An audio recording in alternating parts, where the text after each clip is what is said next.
성경을 보면은요, 하나님께서 계속 말씀을 통해 우리에게 요구하시는 게 있습니다. 그게 뭐냐면 covenant faithfulness예요. covenant faithfulness. 이거를 이제 우리나라 말로 설명을 하려니까 좀 안 돼요. covenant faithfulness. covenant는 언약이죠, 서약이죠. 우리가 이제 결혼을 할 때 언약을 합니다.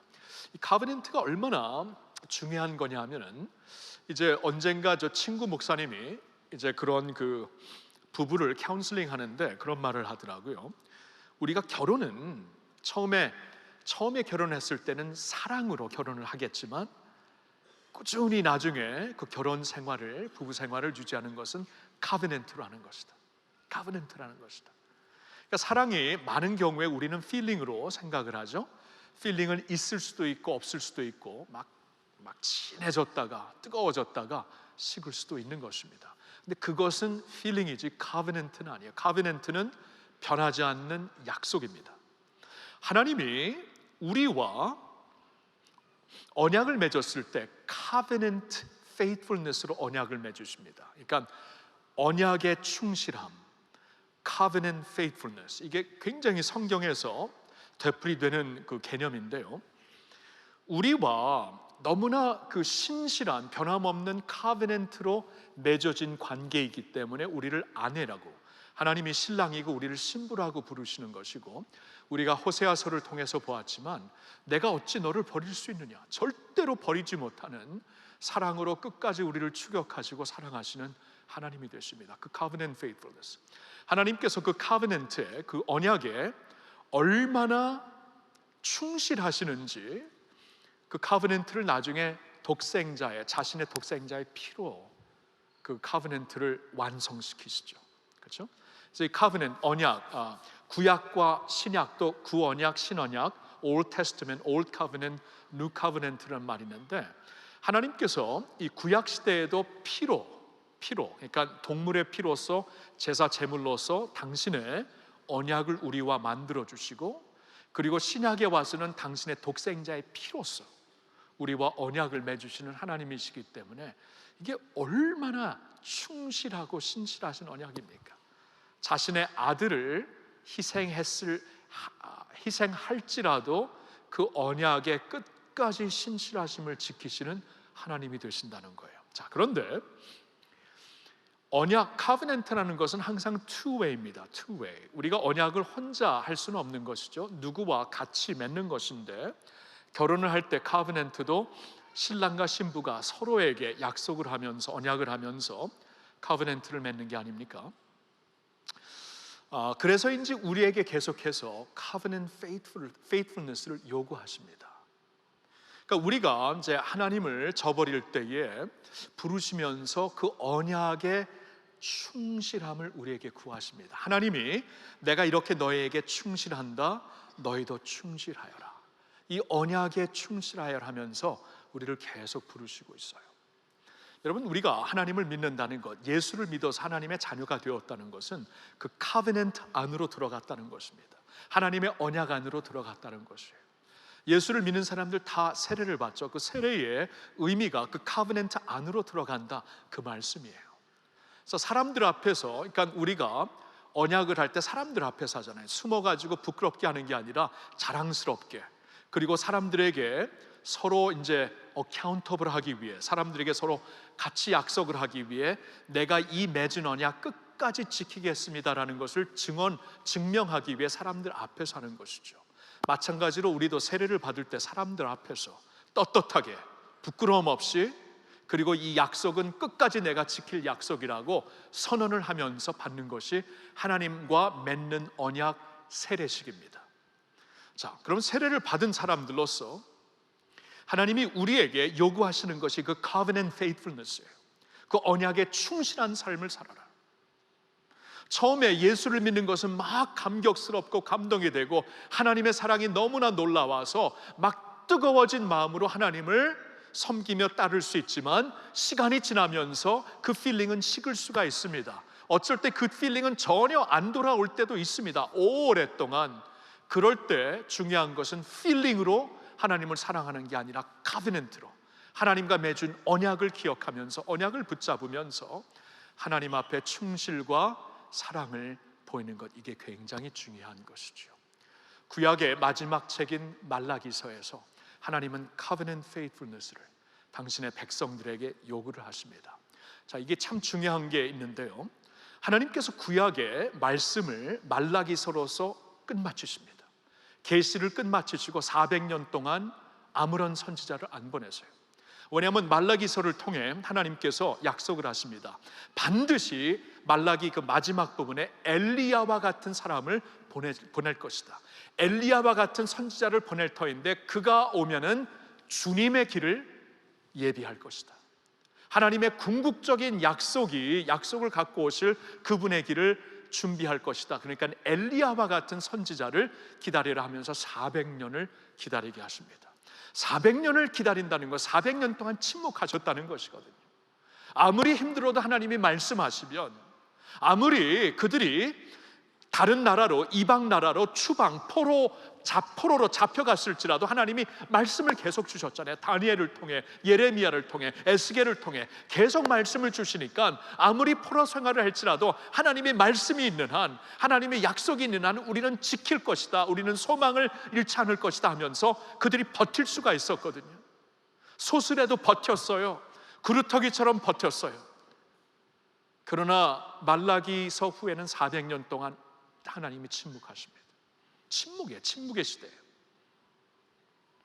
침묵의 시대를 시작하시지만, 그리고 역사를 보면 그때 헬라 그 제국이 일어나서 성전을 더럽히고 다시 재건한 성전을 더럽히고 얼마나 핍박을 줬는지 모릅니다. 이런 가운데 하나님이 계속 침묵하세요.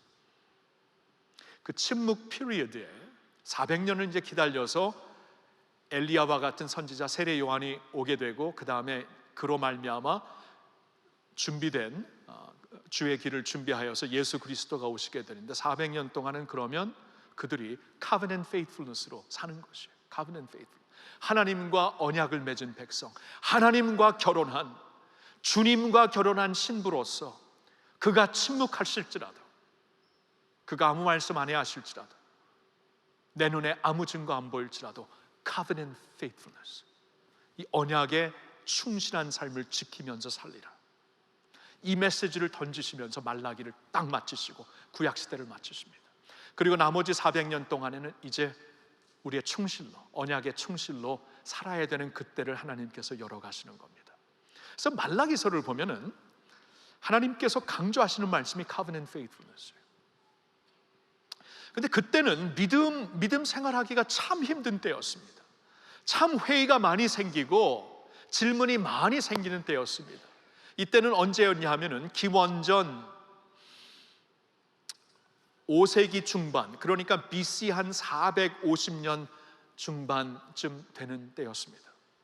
그때가 언제였냐 하면은요, 이제 유다 백성들이 하나님의 극적인 역사로 포로 생활했던 곳에서 돌아와서 다시 본토로 돌아온 지 거의 100년이 지난 때였습니다. 거의 100년이 지났지만 뭐 이렇게 뚜렷하게 보이는 게 없었어요. 뭐 다시 돌아와서 유다의 영광을 회복하라고 했는데, 또 하나님께서 그렇게 해주실 줄 알았는데 유다의 회복된 영광이 안 보입니다. 전혀 안 보여요. 전에 알고 있었던 나라보다도 훨씬 더 작은 나라에서 살고 있었어요. 하나님이 약속하신 영광은 어디 간 것인가? 하나님이 약속하신 유다의 번성은 어디 간 것인가? 아니, 하나님을 믿는 것이 이거 뭐 헛된 일이 아닌가? 하나님을 믿는 우리는 여전히 이렇게 초라하고 아직 국가의 영광을 누리지도 못하고 이렇게 남아있고, 도리어 하나님을 모르는 교만한 사람들은 잘 살고 있고, 이거 우리 믿는다는 것이 Does faith work? 이 믿음이 진짜 의미가 있는 것인가? 이 믿음이라는 것이 지킬 만한 의미가 있고 혹시나 헛된 것이 아닌가? 아니면 이렇게 열정적으로 믿을 필요가 있겠는가? 뭐 하나님을 아무리 믿어도 우리에게 돌아오는 것은 없는 것 같고, 하나님을 아무리 붙잡아도 뭐 교만한 사람들, 악인들만 번성하는 것 같고, 이거 뭐 믿음 생활하는 거 이거 의미가 있는 것인가? 라는 질문이 이미 그때 비일비재했어요. 온 나라를 덮고 있었어요. 이러한 모습으로 400년 더 간다는 것은 너무나 끔찍한 것이었습니다. 하나님이 보시기에도 야, 이건 뭐 예수의 길을 준비하기 위해 유다 백성들을 돌아오게 했지만 유다 백성들이 과연 남아 있을까? 정말 하나님이 보시기에도 너무나 위험한 때였습니다. 이때가 어느 때였는가? 말라기서에서 제가 좀 몇 군데를 보겠는데, 먼저 오늘 말라기서 제가 1, 2, 3, 4장으로 구성되어 있는데요, 제가 이제 그 본문으로 삼은 곳이 말라기 3장 13절부터입니다. 13절부터 15절까지만 먼저 한번 볼게요. 여호와가 이르노라, 너희가 완악한 말로 나를 대적하고도 이르기를 우리가 무슨 말로 주를 대적하였나이까 하는도다. 이는 너희가 말하기를 하나님을 섬기는 것이 헛되니. 들었나요? 하나님을 섬기는 것이 헛되니 만군의 여호와 앞에서 그 명령을 지키며 슬프게 행하는 것이 무엇이 유익하리요? 지금 우리는 교만한 자가 복되다 하며 악을 행하는 자가 번성하며 하나님을 시험하는 자가 화를 면한다 하노라 함이라. 그 당시에 하나님의 백성들이 이런 질문을 던지고 있었습니다. 야, 이 믿음 생활하는 것이 헛된 거 아니니? 아니 뭐 믿는다고 해도 우리의 국가 종교니까, 뭐 우리 조상 때부터 믿어왔던 종교니까 우리가 종교 생활은 해야 되겠지만, 유대교의 종교 생활은 해야 되겠지만 뭐 그렇게까지 열정적으로 할 필요가 있겠는가? It doesn't work. Religion doesn't work. 영성이 doesn't work. 우리가 보통 믿음을 그렇게 생각해요. Does it work? 그렇죠? 이게 뭐 나에게 돌아오는 것이 있는가? 나에게 돌아오는 어떠한 축복이 있고 유익함이 있는가? 아닌 것 같아요. 도리어 보면은 그 회의거리만 너무나 많아요. 그래서 지금 이들이 이러한 말을 하고 있었던 것입니다. 오늘은 어떻습니까? 특별히 제가 오늘 그 1, 2, 3부에서는 스가랴서에서 말씀을 좀 전했고요, 좀 기성세대가 주요 멤버들이 있기 때문에 스가랴서는 1, 2, 3부에서 전했고, 오늘 4부 예배는 좀 청년들이 주요 멤버가 되는 뉴웨이브에서는 좀 말라기서를 전하고 싶었어요. 그래서 청년들의 입장에서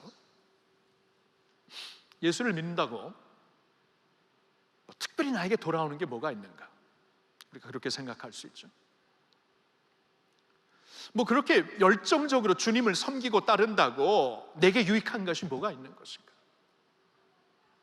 도리어 스펙이라도 더 쌓자. 요사이 그렇게 떠들썩하는 뭐 인턴십이라도 더 쌓자. 그렇죠?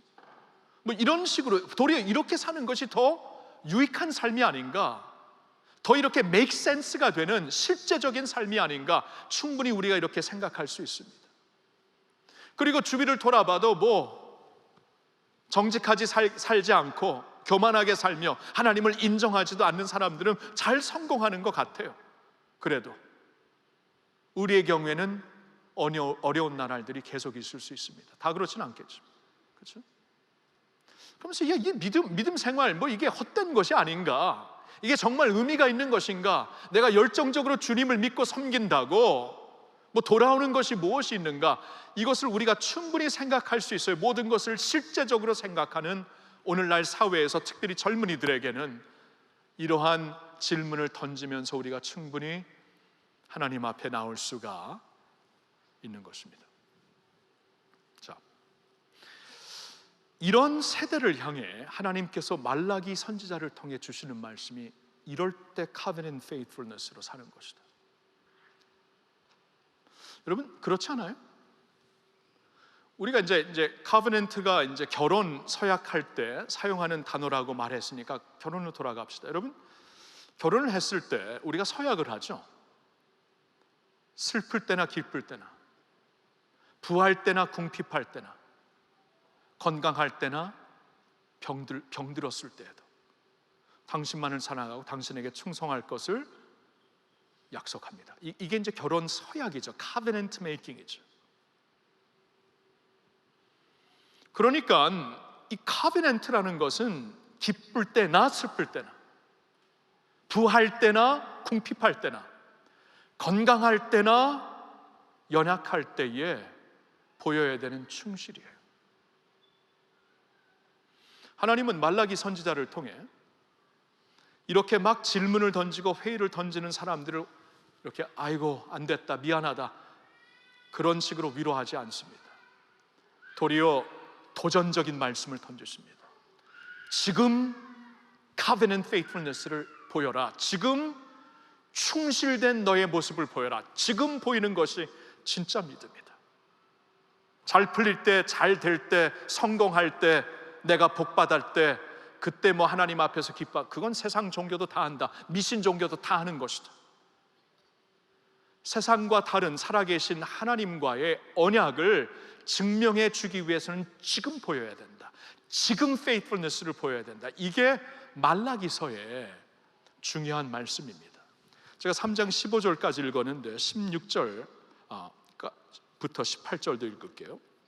그때 여호와를 경외하는 자들이, 그렇죠? 방금 전에는 뭐 이렇게까지 믿고 주님을 따를 의미가 있는가, 뭐 그래봤자 아무것도 없는데, 그런 말을 하고 있는 백성들에게 16절, 그때 여호와를 경외하는 자들이 피차에 말하며 여호와께서 그것을 분명히 들으시고, 그러나 그 중에서도 소수이지만 하나님 앞에, 하나님을 경외하며 하나님 앞에 이 충실을 버리지 않는 사람들이 모여서 서로 이렇게 힘들지만, 우리 어렵지만 지금 믿음을 지키자. 지금 믿음을 지키는 게 진짜가 아닌가. 우리가 결혼 생활을 해도 어려울 때 지키는 것이 진짜 확실한 믿음이요, 확실한 사랑이요, 이 충실한 결혼 생활이 아닌가. 그와 같이 소수이지만 서로 모여서 지금 믿음을 지키자. 어렵지만 하나님은 살아계신다. 하나님을 반드시 바라보면서 우리는 살아야 된다. 그때 그들이 피차 말하고 있을 때 하나님이 그것을 들으신다. 여호와를 경외하는 자와 그 이름을 존중히 여기는 자를 위하여 여호와 앞에 있는 기념책에 기록하신다. 하나님께서 기록하신다. God knows, God hears, and God writes. 만군의 여호와가 이르노라, 나는 내가 정한 날에 그들을 나의 특별한 소유로 삼을 것이요, 또 사람이 자기를 섬기는 아들을 아낌같이 내가 그들을 아끼리니 그때 너희가 돌아와서 의인과 악인을 분별하고 하나님을 섬기는 자와 섬기지 아니하는 자를 분별하리라. 여러분, 그러니까 하나님 말씀은 이거예요. 우리가 알고 있는 이 세상이 다라고 생각하면 이 세상을 즐기며 살아가는 거예요. 그러니까 우리가 지금 이 세상이 다라고 생각하면, 여러분, 이 세상에서 누릴 것 다 누리고 즐길 것 다 즐기고 어떤 방법을 써서라도 우리가 그냥 올라갈 수 있는 길에 올라가는 것이 우리의 현실적인 삶이요, 상승적인 삶일 것입니다. 근데 하나님께서 여기서 말씀하시죠. 이 역사는 언젠가 끝난다. 우리의 인생이 언젠가 끝나듯이 우리가 아는 이 역사는 반드시 끝나고 그 후에 하나님의 나라가 예수 그리스도의 통치와 그 왕권이 세워질 것이다. 그때가 되면은 하나님께서 이때에, 오늘날 하나님 앞에 faithfulness를, 충실을 보인 자들을 특별히 기념책에 기록했다가 그들을 특별히 불러서 하나님과 함께 저들을 심판하는 자리, 주님과 함께 왕노릇하는 그 자리에 앉힐 것이다. 이 말씀을 하고 있었어요. 그거예요. 그러니까 그 나라가 반드시 있다. 그렇죠? 예수님이 먼저 그의 나라와 그의 의를 구하라 말씀하시죠. 우리에게 기도를 가르쳐 주셨을 때에도 하늘에 계신 우리 아버지, 제일 먼저 주의 나라 임하시옵시며, 그렇죠? 이름을 거룩하게 하옵시고 그 나라 임하옵시며, 그 나라를 우리는 바라보면서 살고 있어요. 그럼 그 나라에 하나님의 새로운 역사가 펼쳐질 것을 알고, 그 나라에, 그러면 그 나라가 영원한 나라인데 그 나라에서 진짜 내가 어느 자리에 설 것인가는 지금 우리에게 주어진 이 인생이 인턴십 자리예요. 릭 워렌 목사님이 그 Purpose Driven Life에 그러죠. 지금 우리가 사는 이 인생은 인턴십 자리다. 이 인턴십을 통해서 하나님은 영원한 이 나라에 우리의 자리를 정하실 것이다. 그렇죠? 우리가 인턴십을 통해서 야, 이 괜찮은 친구다, 야 물건이다, 아니네, 여기서 인턴십에서 구별돼 갖고 진짜 자리로 오게 되잖아요. 하나님이 그렇게 하신다는 것입니다. 그러니까 여기 오늘 말씀에서도 오늘날 우리가 이 인턴십 하고 있는 이 삶에서 우리가 하나님 앞에 faithful하게 살 것인가, 이 covenant faithful, 언약에 충실한 삶을 살 것인가, 하나님이 안 보일지라도, 하나님이 침묵하실지라도, 아니 어쩌면 침묵하시고 있기 때문에, 아니 어쩌면 믿음 지키기가 정말 힘들 때이기 때문에 지금 믿음을 지키고 하나님 앞에서 충실할 것인가. 사람들은 수군거리고 사람들은 뭐 그럴 게까지 갈 필요가 있겠는가? 그렇게 열정적으로 믿을 필요가 있겠는가? 아니 믿음 자체가 이게 뭐 의미가 있는 것인가? 그냥 종교 생활하고 우리의 국교니까 조상들 때부터 믿었던 종교니까 그렇게 하지만 우리는 세상에서 이렇게 살자. 세상에서 성공하는 게 진짜다. 그렇죠? 세상에 성공하지 말라는 게 아니죠. 그렇죠? 성경을 보면 한 번도 그런 말씀은 아니지만 이제 중요한 것은 우리가 이 세상에서 이게 인턴십이고 진짜 삶은, 영원한 삶은 저 나라에 있다면은 오늘 우리가 하나님께서 이제 찾고 계시는 것이 충실이라는 것이. 그래서 도리어 이럴 때 진짜 믿음을 보여라. 진짜 지금 우리 친구들 가운데 이렇게 이 믿음 자체가 이게 의미가 있는 것인가? 하나님 믿고 섬기는 것이 어떠한 우리에게 유익한 것인가? 막 이런 것을 따지면서, 재면서, 무게를 재면서, 믿음은 그냥 종교 생활 정도로 많은 사람들이 생각하고 있을 이때에, 그래서 회의에 빠지고 질문에 빠지고 하나님이 안 계실 때 어디 있느냐 하고 낙심될 때에, 이럴 때에 소수일지라도 하나님을 경외하며 하나님 앞에 충실된 사람들이 모여서 같이 결단하며 다니엘과 세 친구처럼 이렇게 살리라 결단하는 자들은 하나님이 보시고 들으시고 기록하신다, 이 말씀을 주시는 거예요. 이게 말라기서입니다.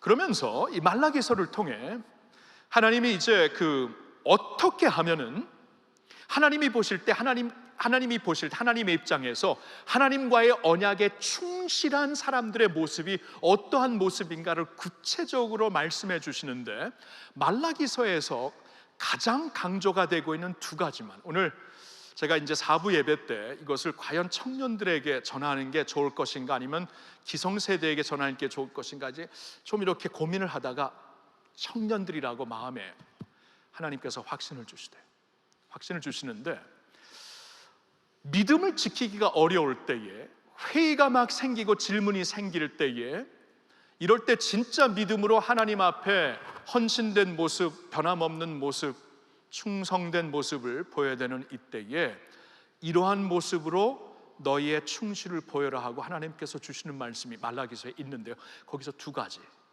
여기서 가장 강조되는 것 두 가지를 여러분들과 나누고 싶습니다. 첫째로는 충실한 헌금 생활이고, 둘째로는 충실한 결혼 생활이에요.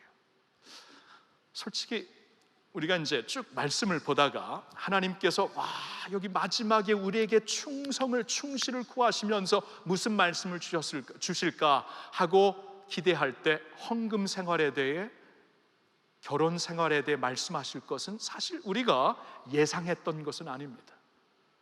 그러나 하나님이 여기에 사실 너의 믿음의 충실의 이 본질, 이 중심이 담겨져 있는 것이다 라고 말씀을 하시는 거예요. 자, 충실한 헌금 생활, 여러분 1장을 한번 볼게요. 말라기서 1장 6절부터 8절을 보겠는데, 내 이름을 멸시하는 제사장들아, 제사장들이 이제 문제였어요. 오늘도 그렇지만 이렇게 지도자들이 문제가 많았다는 건데, 나 만군의 여호와가 너에게 이르기를 아들은 그 아버지를, 종은 그 주인을 공경하나니 내가 아버지일진데 나를 공경함이 어디 있느냐? 내가 주인일진데 나를 두려워함이 어디 있느냐 하나, 너희는 이르기를 우리가 어떻게 주의 이름을 멸시하였나이까 하는도다. 너희가 더러운 떡을 나의 제단에 드리고 또 말하기를 우리가 어떻게 주를 더럽게 하였나이까 하는도다. 이는 너희가 여호와의 식탁은 경멸히 여길 것이라 말하기 때문이라. 만군의 여호와가 이르노라, 너희가 눈먼 희생 제물을 바치는 것이 어찌 악하지 아니하며 저는 것 병든 것을 드리는 것이 어찌 악하지 아니하냐? 이제 그것을 너희 청독에게 드려보라. 그가 너를 기뻐하겠으며 너를 받아주겠느냐. 참 인트레스팅해요. 이렇게 하나님께서 이렇게 중심이 흔들리고 하나님 앞에 충실을 이뤄가는 세대에게 이것부터 바로 잡아갖고 하나님 앞에 충실하라고 주시는 첫 번째 말씀이 이 재물에 대한 말씀입니다. 여기서 말씀하는 재물, 이제 하나님의 식탁에 드리는 것, 그러니까 그 당시에는 이제 구약 시대에 하나님의 전에서 풀타임으로 일하는 제사장들과 레위인들을 위하여서 그들이 이제 먹고 그들이 이제 살 수 있도록 하나님께서 이제 백성들로 하여금 이렇게 하나님의 식탁을 채우는, 먹을 것을 채우는 제도를 하나님께 드리듯 드리지만 그것을 가지고 하나님이 당신의 종을 먹이겠다고 하는 그러한 그 제도를 말씀하는 것인데, 그들이 경멸하게 하였다, 멸시하였다. 하나님께 드리는 것을 멸시했다. 어떻게 멸시했는가? 경멸했다. 이것을 깊이 생각하지 않았다. 온전한 마음으로 하지 않았다. 대강했다. 그냥 겉으로만 했다. 형식으로만 했다. 그런 것이에요. 그들이 제물을 하나님께서 말씀을 하세요. 하나님 앞에 또한 제사 제물을 바쳤을 때에 가장 온전한 것, 가장 첫째 새끼를 이제 하나님 앞에 바치라고 했는데, 그들은 그냥 눈먼 희생제물, 저는 것, 병든 것, 어차피 사용하지 못할 가축들을 잡아갖고 하나님 앞에 드렸다는 것입니다. 제물로 드렸다는 것이에요. 그러니까 형식적으로는 다 했어요. 형식적으로는 하나님의 식탁을 채웠고, 형식적으로는 하나님 앞에 번제물을 드렸지만 하나님이 보실 때는 전혀 아니었어요. 그들의 마음이 하나님께로부터 떠났고, 이 믿음을 지키기 힘들 때에 하나님을 향한 충실에서부터 떠났다는 게 어디서부터 보였냐면 그들의 재물에서부터, 그들의 물질에서부터, 헌금에서부터 보였다고 말씀을 하시는 거예요. 여러분, 오늘날 우리 헌금을 좀 생각해야 됩니다. 우리가 물질과 재물을, 여러분, 예수님이 있잖아요. 예수님이 비유를 굉장히 많이 주셨는데, 비유의 반, 예수님이 그 많은 비유의 반에 재물과 물질과 돈에 대한 인용을, 언급을 하시고 있습니다. 그만큼 주님께는 중요했던 것이에요. 그리고 주님께서 산상수훈에 예수님이 오셔서 제일 먼저 하신 설교가 산상수훈이었는데, 산상수훈 마태복음 6장 24절에 이런 말씀이 있습니다. 한번 보여주실래? 같이 읽어보겠습니다. 한 사람이 두 주인을 섬기지 못할 것이니 혹 이를 미워하고 저를 사랑하거나 혹 이를 중히 여기고 저를 경히 여김이라 너희가 하나님과 재물을 겸하여 섬기지 못하리라. 여러분, 예수님이 여기서 굉장히 의미심장한 말씀을 하십니다. 너희는 한 주인을 섬기는 사람이다. 이제 나를 따르고 나를 믿어서 하나님을 아버지로 섬기는 자들이라면 한 분을 주인으로 섬기는 자인데, 두 주인을 섬길 수가 없는데, 궁극적으로 하나님과 라이벌 자리에 설 그 요소는 재물이다. 하나님과 그 두 주인이라고 말씀하시면서 이 뒷부분엔 너희가 하나님과 재물을 겸하여 섬기지 못하느니라. 여러 면에서 하나님과 다른 것을 동시에 섬길 수 없다고 우리가 말할 수 있지만, 예수님은 궁극적으로 이것이다. In the end, 결국에는 하나님이냐 돈이냐 둘 중에 하나라는 것이죠.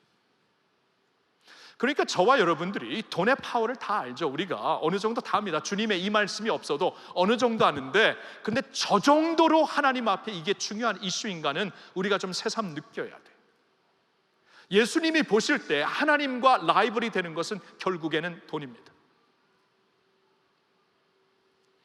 그렇다면 저와 여러분들이 이 돈의 이슈를 가지고, 이 재물을 가지고, 이 재물을 하나님의 소유로 알고 재물을 통해 하나님께 영광 돌리는 삶을 제대로 살지 못하면 우리의 믿음이 중심이 있는, 무게가 있는, 하나님이 인정하시는 믿음이 될 수가 없다는 것이에요. 말라기서를 계속 보면 3장 7절과 8절에 이런 말씀이 있어요. 만군의 여호와가 이르노라 너희 조상들의 날로부터 너희가 나의 규례를 떠나 지키지 아니하였도다. 그런즉 내게로 돌아오라. 그리하면 나도 너희에게로 돌아가리라 하였더니 너희가 이르기를 우리가 어떻게 하여야 돌아가리까 하는도다. 사람이 어찌 하나님의 것을 도둑질하겠느냐? 그러나 너희는 나의 것을 도둑질하고도 말하기를 우리가 어떻게 주의 것을 도둑질하였나이까 하는도다. 이는 곧 11조와 봉헌물이라. 오케이. 하나님 앞에 좀 충실을 보이면서 돌아와야 되는데 너희들은 지금 돌아오지 못하고 있다. 아니, 어떻게 해서 우리가 주님께 돌아오지 못하고 있습니까? 너희들이 지금 나한테 돌아오지 못하고 있는 것은 나의 것을 도둑질하고 있기 때문이다. 아니, 우리가 언제 하나님 것을 도둑질하였습니까? 말씀하십니다. 하나님 앞에 드려야 되는 10의 1과 봉헌물을 너희 것으로 붙잡고 있으니까 도둑질한 것이다. 여기서 하나님은 다시 한번 하나님의 중심으로 들어와 하나님과의 covenant faithfulness를 나누고 있는 백성들이 그 자리에 진정한 마음으로 들어오려면은 재물을 가지고 10의 1을 구별하여 주님 앞에 드리면서 나와야 하는 것을 말씀해 주고 있어요. 자, 물론 11조에 대해서는 오늘날 신학 서클에서도 디베이트가 있습니다. 이것이 구약 제도에, 구약 시대에 하나님께서 주셨던 제도인가, 아니면은 신약 시대에도 그대로 적용되는 것인가, 디베이트가 굉장히 많습니다. 여러분, 제가 오늘 11조 설교를 하는 것이 아니기 때문에 언젠가 해야 될지도 모르겠어요. 언젠가 해야 되면 할게요. 그러나 오늘 제가 드리고 싶은 것은 그것을 좀 내려놓고 구약 시대이든 신약 시대이든 하나님께서 기준을 주셨다는 거예요. 여러분, 기준이 없는 헌신은 이건 물거품입니다. 그렇죠? 기준이 없는데, 그러니까 예를 들어서 이제 내가 이제 가족을, 지금까지 내가 가족을 제대로 사랑하지 못했습니다. 그러면 난 이제 가족을 사랑할게요. 그럼 가족을 어떻게 사랑을 해? 가족을 사랑할게요. 그냥 막연하게 말할 수 없어요. 기준이 뭡니까? 기준이 있습니다. 일주일에 한 번은 같이 대화한다. 1대1로.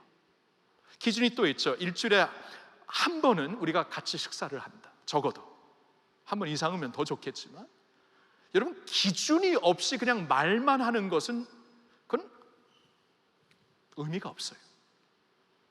하나님께서 구약시대의 제도라고 말을 해봅시다. 우선은 구약시대 10의 1을 왜 강조하신 것 같아요?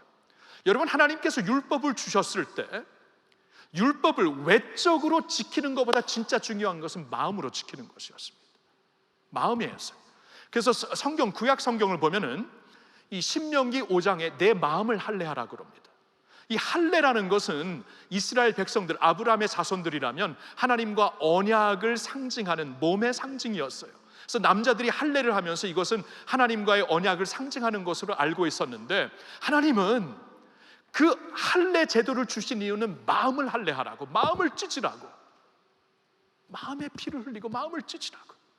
마음을 찢지 않고 몸을 찢는 것이 무슨 의미가 있느냐, 이런 식으로 모든 율법을 우리가 보기 시작하면은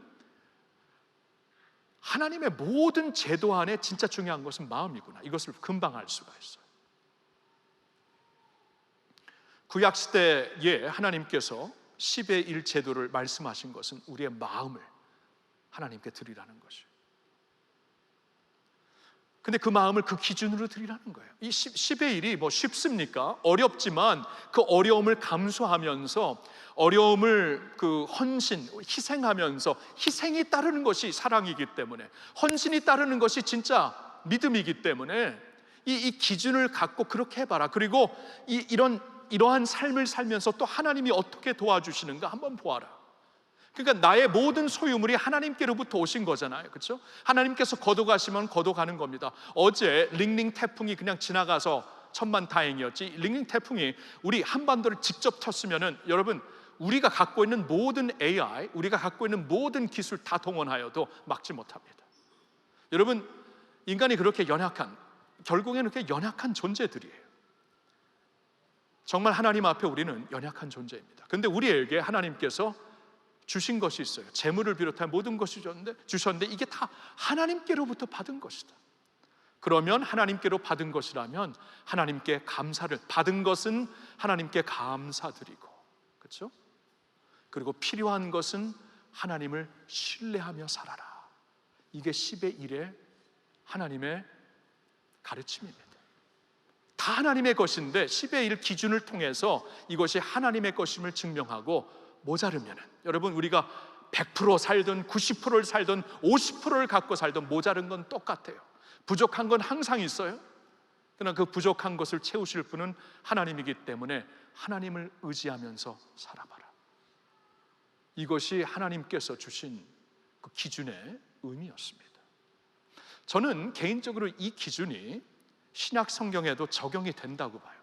왜냐하면 예수님이 내가 율법을 폐하러 온 것이 아니라 온전하게 하러 오셨다고 했기 때문에, 이 구약에 하나님께서 이 기준을 통해서 우리에게 이 기준을 통해 이렇게 나를 사랑해라, 이렇게 나를 한번 희생하면서 믿어봐라 하는 그 모든 기준들이 이것을 폐하신 것이 아니라 이것을 완성하러 오셨다면은, 그러면 그 완성된 모습으로 살아야 된다. 그러면 적어도 신약에 살고 있는 우리들에게도 기준이 필요한 것을 우리가 인정해야 되고, 기준이 필요한 것을 인정한다면은 10의 1이 기준이 오늘날 우리에게도 적용된다고 분명히 볼 수가 있습니다. 도리어 하나님은 신약성경 고린도후서 8장에 그런 말씀을 하죠. 너희가 믿음을 더 향상시키고 사랑을 더 향상시키듯이 너의 grace of giving, 드리는 생활도 더욱더 향상시키기를 힘써라. 하나님 앞에 인색함으로 드리지 말고 즐거움으로 드리라는 말씀을 하고 있습니다. 그럼 저는 그러면 이 신약성경에 훨씬 더 많은 은혜를 체험하는 이 신약성경에 살고 있는 우리가 아무런 기준이 없이 예물을 통해 하나님을 섬기고 예물을 통해 하나님을 공경하라는 이 말씀을 아무런 기준이 없이 우리가 과연 감당할 수 있을까? 믿음을 지키기가 점점 힘들고 하나님 앞에 충실한 삶을 살기가 점점 힘들어지는 이때에 이 재물 이슈, 헌금 이심이 흔들리면 하나님 앞에서 흔들리는 것이다 말씀을 하시는데, 이것을 다시 잡기 위해서, 원칙을 잡기 위해서 필요한 것이 있다면은 분명히 기준이 있다고 봐요. 그러면 11조를 안 한다고 그러면 하나님이 나를 버리시고 사랑하지 않는 것입니다. 저는 그렇게는 안 봐요. 어디까지는 이것은 하나님이 허락하신 기준이고 이 기준을 마음으로 내가 받아들이는 것이 중요합니다. 그리고 더 이상 받아들일 수 있으면 더 좋죠. 저와 이제 아내가 오래전에 우리가 이제 그냥 하나님 앞에서 믿음으로 결단한 게 있습니다. 그냥 예물과 재물을 우리가 이것을 좀 헌신적으로 희생적으로 드리고 베풀지 아니하면 재물에 분명히 붙잡힐 것이다. 주의 종으로서 재물에 붙잡히는 것처럼 이렇게 초라한 모습이 없을 것이다. 그래서 그때 어렵지만 결단한 게 있어요. 10의 1은 주님의 교회에, 10의 1은 선교에, 그리고 10의 1은 구제하는 일을 하겠다. 3분의 2로 살았어요. 굉장히 힘들었습니다. 어쩔 때는 솔직히 너무 힘들어서 못 지킬 때도 있었어요. 그렇게 30%를 이렇게 드리면서 사는 것을 그냥 원칙적으로 하고 살았어요. 힘들었지만 그렇게 하니까 놀랍대. 하나님이 채워주시대. 하나님이 채워주시대. 요 사이는 그걸 좀 더 향상하기 위해 얼마 전부터는 그냥 25%는 교회에, 어차피 다 주님께서 교회를 통해 주신 것인데 우리 게 아니다. 교회에게 25%, 그리고 나머지 25%는 구제가 됐든 선교가 됐든 필요한 이 밖으로 흘려내보내는. 솔직히 우리도 쓰고 싶은 데 있고 자식들에게 더 주고 싶은 거 있고 부모님에게 더 드리고 싶은 거 있지만 이렇게 하지 아니하면 우리가 노예가 될 것 같아요. 이 기준이 없으면은 노예가 될 수밖에 없습니다. 그러니까 중요한 것은 이게 우리가 너무나 이상한데 화제 디베이트를 하면서 10의 1이 진짜 여기에 빠지지 말고요. 아무런 유익이 없습니다. 그럼 10의 1이 아니면은 10의 20이라도 기준을 세우세요. 기준을. 그리고 나중에 그 기준이 10의 1 갈 수 있도록 여러분들이 계속 믿음을 향상시키세요. 믿음과 사랑을 향상시키듯이 grace of giving도 향상시키라고 분명히 고린도후서 8장 4절이에요. 8장 4절인가 5절에 말씀하고 있는데, 그럼 계속 우리가 향상시켜야죠. 이게 믿음이 아닙니까? 이렇게 아니하고 우리가 어떻게 충실하게 주님 앞에 살 수가 있겠어요? 두 주인을 섬기지 말라고 하는데 그 두 주인은 결국 하나님과 라이벌이 되는 돈인데, 이 돈에 내가 붙잡히지 아니하려면은 내가 이걸 기부하지 않고 하나님께 돈으로, 이 재물로 하나님을 공경하지 않고 하나님 앞에 그렇게 살 수가 없다는 것입니다. 저 오늘 청년들에게 저는 도리어 더 필요할 것 같아서 오늘 4부 예배 때 이 말씀을 도리어 선택한 것입니다.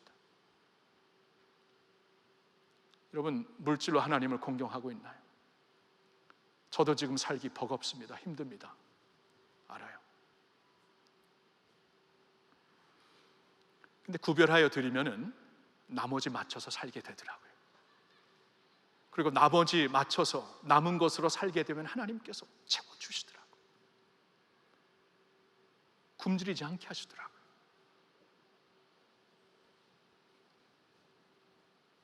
충실한 헌금 생활, 물질로 하나님을 공경하는 생활, 이것이 믿음이 흔들 때 도리어 하나님께서 우리에게 던져주시는 도전입니다. 그리고 두 번째로는 충실한 결혼 생활. 이것 또한 예상하지 못했던 것이었어요. 막 지금 믿음을 붙잡기가 힘들고 믿음을 제대로 감당하기가 힘든 이때 하나님께서 좀 더 모르겠어요. 좀 더 본질적이고 좀 더 영적인 말씀을 주실 줄 알았는데 결혼에 대한 말씀을 주십니다. 이게 말라기서를 보면 굉장히 좀 인트레스팅한 말씀이에요. 제가 2장 10절부터 한번 좀 읽어볼게요. 제가 조금 그 번역이 우리나라 말이 어려워서 우리말 비전 성경, 그러니까 오늘 좀 현대어로 쓴 쉬운 성경으로 좀 읽어볼게요. 2장 10절입니다. 우리 모두가 한 아버지를 모시지 않느냐? 한 하나님이 우리를 창조하지 않으셨느냐? 왜 우리가 형제끼리 신뢰를 저버려 우리 조상들이 받은 계약을 욕되게 하는 것이냐? 유다가 신의를 저버렸고 이스라엘과 예루살렘에서 역겨운 일을 저질렀다. 유다가 여호와께서 사랑하시는 그 성소를 더럽혔고 이방신을 섬기는 여자들과 결혼했다. 이 일을 하는 사람은 증인이든 보증이든 만군의 여호와께 제물을 갖다 바치는 사람이든 여호와께서 야곱의 장막에서 쫓아내실 것이다. 너희가 저지른 또 다른 일이 있다. 그분이 더 이상 너희 재물을 생각하지 않으시고 너희 손에서 나온 것들을 기쁘게 받지 않으신다고 여호와의 제단을 눈물과 통곡을 울부짖음으로 덮었다. 너희는 왜라고 묻는다. 이는 너와 내가 어려서 얻은 아내 사이에 여호와께서 증인이 되시기 때문이다. 그녀가 내 동반자이며 너와 언약으로 맺어진 아내임에도 불구하고 내가 신의를 저버렸기 때문이다. 여호와께서 하나가 되게 하시지 않았느냐? 그분이 남은 영이 없어서 그러셨느냐? 그렇다면 왜 하나이겠느냐? 경건한 씨를 찾으시려는 것이다. 그러니 내 영을 잘 지키고 내가 어려서 결혼한 아내에게 신의를 저버리지 마라. 이스라엘의 하나님 여호와께서 말씀하셨다. 나는 이혼하는 것을 싫어한다. 그의 옷을 폭력으로 덮는 것도 싫어한다. 만군의 여호와께서 말씀하셨다. 그러니 너희 마음을 잘 지키고 신의를 저버리지 말라. Very interesting. 왜 하필이면 이제 하나님 앞에 이 covenant faithfulness로 충실하게 살아야 되고 이제 남은 400년 동안 하나님의 침묵 가운데 하나님만을 바라보며 믿음이 흔들리지 않고 살아야 되는 백성들에게 이 말씀을 주시는 것인가? Well, 결혼이 하나님의 눈에는 영적이라는 것이에요. 결혼이 그냥 사회적으로 이루는 것이 아니라는 것이에요. 그냥 사회의 전통으로 아니면 사회적인 어떠한 로맨스로 이루어지는 것이 아니라 이것은 영적인 것이고 거룩한 것이다. 하나님이 허락하신 것이다. 그러니까 우리가 결혼에 충실하지 아니할 때, 순결하지 아니할 때 이것은 하나님께 순결하지 않은 것이다. 하나님의 언약을 저버리는 것이다. 결혼을 가볍게 여기는 것은 하나님과의 언약을 가볍게 여기는 것이다. 이런 말씀을 하고 있어요. 여러분, 여기 결혼하신 분들도 물론 있지만 안 하신 분들도 많이 있어요. 하나님이 보시기에 결혼은 거룩한 것입니다. 하나님과의 관계와 같은 것이에요. 그래서 이혼하는 것을 하나님이 싫어한다 그러시는 거예요. 이것은 하나님과의 그 언약을 저버리는 것과 같은 것이기 때문이라고 말씀을 하십니다. 결혼을 통해 하나님께서 기대하시는 게 있어요. 오늘 읽은 2장 15절에 보니까 그러한 결혼을 통해 경건한 아이들, 경건한 후손들, 믿는 자녀들을 키우시기, 이게 하나님의 뜻이다. 믿는 가정을 통해, 부부를 통해 믿는 자녀들이 온 땅에 세워질 수 있도록 이 하나님의 결혼을 허락하신, 또 결혼을 통해 기대하시는 중요한 요소라고 말씀을 하시고 있습니다. 에베소서 5장을 보면 남편과 아내의 결혼은 그리스도와 교회, 그리스도와 성도들의 관계와 같다고 말씀을 하세요. Did you ever think like that? 저와 제 아내와 결혼이 그리스도와 성도들과 하나가 된 그 모습을 반영하는 것이다, 이렇게 말씀을 하세요. 그러니까 우리가 이 결혼의 순결을 저버리고 이 결혼의 언약을 저버리고 쉽게 이혼하고 그러면은 나와 그리스도의 사이가 그렇게 된다는 거예요. 그리고 나와 그리스도의 사이를 그렇게 세상에 보인다는 것이에요. 세상에서는 쉽게 이혼합니다. 결혼하다 안 되면은 다른 사람하고 결혼하지.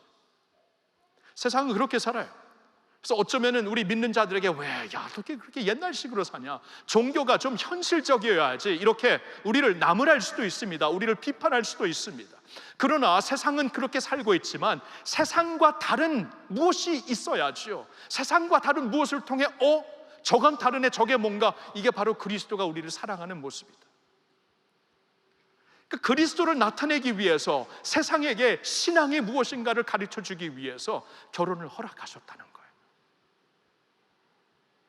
마태복음 19장을 보면은 하나님께서 처음부터 남자와 여자를 자기 자신의 형상으로 만들어서 둘이 하나가 되게 하셨다. 결혼으로 하나가 되게 하셨다. 그러니 하나님이 맺으신 것을 사람들이 끊을 수 없느니라 말씀을 하십니다. 영원하다는 것이. 물론 성경에서도 이혼을 허락하는 경우가 있어요. 언젠간 필요하면은 그런 말씀도 전할 수 있지만, 그러한 경우도 있는데 몇 가지 있는데, 하나님의 전체적인 가르침, 결혼에 대한 전체적인 가르침은 이것은 거룩한 하나님과의 관계와 연결되는 것이다. 이것을 통해 예수 그리스도가 세상에 보여지는 것이다. 이 결혼을 통해, 믿음의 결혼을 통해 하나님께서 하시고자 하는 일이 있다. 나는 이혼을 싫어한다. 결혼은 영원한 것이다. 말씀을 하시고 있어요. 남편들이요, 아내들이요, 들으셨나요? 그거 알고 결혼하셨나요? 모르셨으면 이제부터 아시면 되는 겁니다. 그렇죠? 결혼이 쉽습니까? 저와 아내는 닭살나는 관계인데도 쉽지 않아요. 여러분, 전혀 다른 배경에서 자란 두 사람이, 성향도 다르고 배경도 다르고 음식 맛도 다르고 생각하는 것도 다르고, 다른 사람이 하나가 되어서, 그것도 하루 이틀이 아니고 평생 같이 산, 이게 쉽겠어요? 지금 싱글들만 쉽겠다. 쉽겠다. 여러분, 아이고, 그거 여러분 사랑할 때는 눈이 멀어갖고 아무것도 안 보여요. 제가 아내와 연애했을 때 어느 한 결혼한 선배 목사님 뉴욕에 있을 때 저한테 좀 우리가 뉴욕에 왔는데 다른 데서 오셨거든요. 뉴욕에 플러싱에 있었는데, 좀 플러싱에 좀 로맨틱, 아내하고 좀 갈 수 있는 데를 좀 알려달라 그래서 제가 좋은 데를 알려줬어요. 그때는 이제 아내가 되기 전이었는데, 저 사람하고 잘 가는 와이스토론 브리지 밑에 조그만 파크가 있는데, 거기는 참 밤에 이렇게 아주 로맨틱하고 좋아요. 그래서 거기를 알려드렸는데, 그분이 갔다 온 다음에 얼마나 놀랍고 실망을 했는지, 중고등부 설교 때 말씀을 하는데, 이 데니 전도사, 데니얼이니까 데니얼 전도사님이 가라고 간데, 갔더니 완전히 개똥천지더라. 개똥천지. 그래서 근데 데니 전도사 저분에게는 개똥이 안 보였나 보다. 그러니까 눈이 가려진 거예요. 그러니까 제가 생각해 보니까 나는 개똥 못 봤는데, 분명히 못 봤는데. 안 보여요. 그래서 결혼하는 거. 그래서 속는 거예요. 속아가지고 결혼하는 거. 안 보이잖아요. 그렇죠? 그때는 쉬워요. 계속될 때, 힘들 때, 어려울 때, 서로 마찰이 있을 때, 위기가 있을 때, 이때 힘든 거죠. 근데 그때는 카베넨트로 살아야죠. 카베넨트로. 언제까지 필링으로 살 거예요? 카베넨트로 사는 것이죠. 어렵습니다. 그래서 기도해야죠. 기도하면서 하나님께 은혜를 구해야죠. 결혼을 통해 하나님께 영광을 돌리기 위해 기도해야죠. 하나님께 납작 엎드려야죠. 그리고 하나님께서 결혼을 통해 여러분들의 성품을 빚어갈 것입니다. 아시나요? 성경을 보니까 잠언 27장 17절에 철이 철을 날카롭게 하듯 사람이 서로의 얼굴을 빛나게 한다. 사람이 서로 이렇게 날카롭게 빚어주는 것이다. 소크라테스가 오죽했으면 이런 말을 했어요. 소크라테스는 믿는 사람은 아니었지만 모든 제자들이 존경하는 그러한 선생이 아니었습니까? 근데 굉장히 좀 어려운 사람하고 결혼하고, 항상 소크라테스 선생님의 사모님 때문에 굉장히 불행한 모습을 보고 제자들이 한번 물었다고. 이게 진짜 물었는데, 선생님, 우리 결혼해야 됩니까? 그랬더니 소크라테스 그랬대요. 결혼을 반드시 해라. 왜냐하면 결혼을 제대로 하면은 행복할 것이고, 결혼을 제대로 못하면은 위대한 철학가가 될 것이다. 오케이, 소크라테스도 조크지만, 우스꽝소리였지만, 소크라테스도 이 결혼을 통해서 하나님께서 우리를 빚어가는 것을 알았던 것이에요. 그렇죠? 하나님 안에서 맺어진 결혼을 통해 우리가 예수를 닮아가야 돼. 예수의 성품을 닮아가야 되는데, 여러분, 빚으시면서 예수화 시키시는 겁니다. 어려움을 통해서, 아픔을 통해서 관계를 통해서 하나님께서 우리를 예수님 닮게 하는 것이에요. 결혼이 그러한 자리입니다. 예수님을 더욱더 닮아가고 사랑하는 자리예요. 거룩한 자리입니다. 결혼이 거룩하게 되기 위해서는 결혼하기 전부터 순결을 지켜야 되겠죠. 그렇죠? 결혼 자체가 거룩한데 그 전에 순결을 잃은다면 아예 시작하기 전에도 거룩함을 잃은 것이 아닙니까? 그래서 여기 싱글들이 많은데 과연 진짜 사랑하는 사람이라면 성관계 갖는 것이 괜찮지 않습니까? 저는 성경을 아무리 봐도 아닌 것 같아요. 절대 아닌 것 같아요. 귀한 것이라면 기다릴 줄 아는 게 있어야 됩니다. 기다릴 수 있어야 됩니다. 진짜 귀한 것이기 때문에. 그리고 진짜 귀한 것이기 때문에 거룩하게 만들어야 합니다. 거룩하게 되어야 하나님께서 그 안에 계실 수가 있습니다. 그러니까 결혼 후에 관계를 가질 것이다. 근데 결혼 안 할 수도 있는 것이고, 그렇죠? 무슨 이유로든지 못 할 수도 있는 것이고, 결혼을 하게 될지라도 기다리는 것은 참 아름다운 것이에요.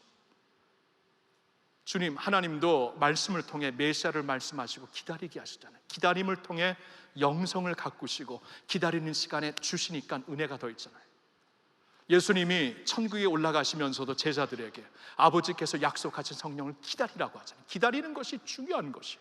기다리면서 그들은 말씀을 붙잡고 기도하면서 사람들을 세우면서 결국에 오순절 다락방 성령을 받게 됩니다. 기다리는 것은 거룩하고 중요한 것입니다. 그래서 결혼의 순결이 중요하다면 그 전부터 순결을 지키는 것이 중요하죠. 지금까지 몰라서 혹시 그러지 못했다면 중요한 것은 오늘부터입니다. 이제 알았으니까 하나님을 좀 더 사랑하고 도리어 믿음이 어려울 때 이런 때에 더 주님을 확실하게 사랑하고 covenant faithfulness를 갖고 신부가 신랑을 사랑하듯 사랑해야 되는 그러한 자리에 우리가 가야 한다면 하나님께서 요구하시는 것, 관계의 순결, 결혼의 순결, 지금부터 내가 기다리면서 지키면서 그때를 하나님께 드리겠습니다. 그럴 수 있어야 된다는 것이에요. 사랑하는 형제자매 여러분, 어렵죠? 현실적이지 않은 것 같죠? 그러나 그러기 때문에 귀한 믿음입니다. 그러기 때문에 희생이 요구되고 그러기 때문에 하나님의 특별한 은혜가 있는 것이 우리의 믿음입니다. 다니엘은 식욕을 딱 컨트롤하면서 하나님 앞에 자신을 드리잖아요. 그렇죠? 식욕은 어떻게 보면 성욕보다 더 본능적인 것입니다.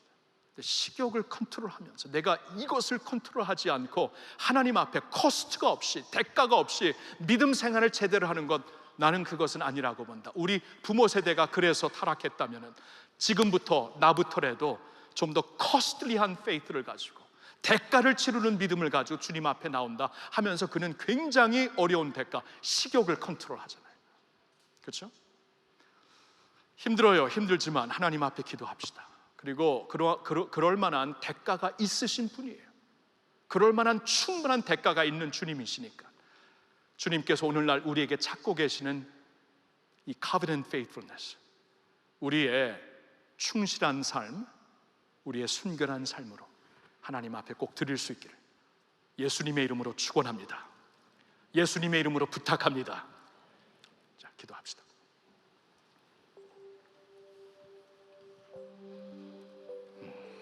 하나님 아버지, 이 시간 우리 사랑하는 형제 자매들과 함께 주님, 이럴 때일수록 더욱더 붙잡아야 하는 믿음이 무엇이고 이럴 때일수록 내가 더욱더 붙잡고 지켜 나가야 하는 기준이 무엇인가를 우리가 생각해 보았습니다. 주님, 돈의 이슈, 순결의 이슈, 너무나 둘 다 어려운 이슈입니다. 그러나 하나님, 이것이 주님을 따르는 진정한 길이요 십자가를 지는 길이라면은 주님, 거기에는 영광이 있고 주님의 기쁨이 있고 주님의 축복이 있는 줄 믿습니다. 하나님, 과감하게 기꺼이 그 길을 걸으며 주님께 영광 돌리는 주님의 신실한 백성들 되게 하옵소서. 예수님의 이름으로 기도합니다.